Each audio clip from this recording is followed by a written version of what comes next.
Halo pemirsa setia Vibis News, berjumpa kembali dengan Asido Situmorang dalam program Vibis News, Dialogue and Opinion.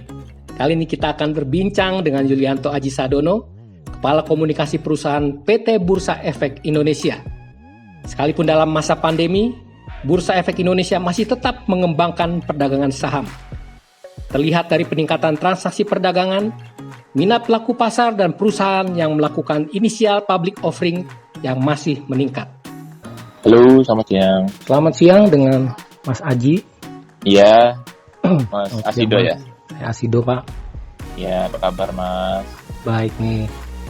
Ya, Ini Pak Haji, mau ngobrol-ngobrol sedikit ini tentang boleh. bagaimana Bursa Efek Indonesia selama masa pandemi ini gitu, Pak. Boleh. Jadi kalau Jadi, kita lihat kan kondisi sekarang masih dalam PSBB, bagian juga masyarakat tidak bisa bergerak, terbatas, Pak.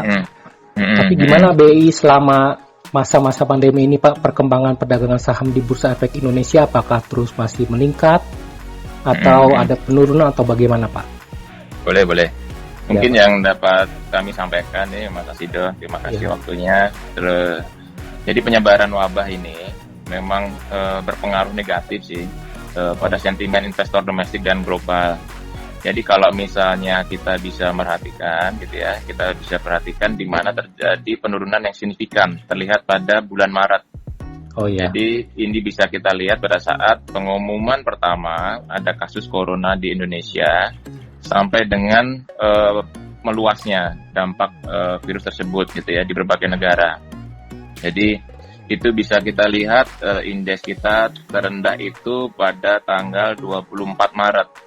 Jadi kalau kita lihat IHSG atau indeks harga saham gabungan itu turun sebesar 37,49% dibanding posisi akhir tahun lalu. Jadi itu adalah puncak terendahnya gitu ya. Tapi memang kalau kita lihat walaupun itu terendah, tapi memang sepanjang sejarah masih lebih rendah lagi pada saat tahun 2008 sebenarnya.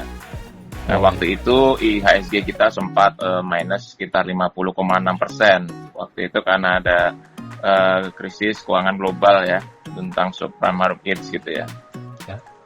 Nah, namun ya dapat kami sampaikan juga nih Mas Asido bahwa terlepas dari IHSG kita ini turun gitu ya, tapi aktivitas perdagangan kita tuh terlihat lumayan baik gitu ya.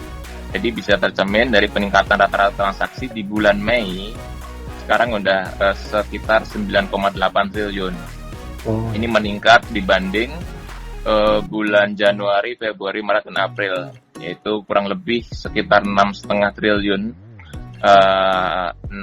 Jadi rata-rata kalau Januari itu 6,4, Februari itu 6,6 triliun, kemudian Maret itu 7,9 triliun, dan April 6,8 triliun. Sehingga kalau di rata-rata per 29 Mei itu sekarang posisinya di 7,4 triliun.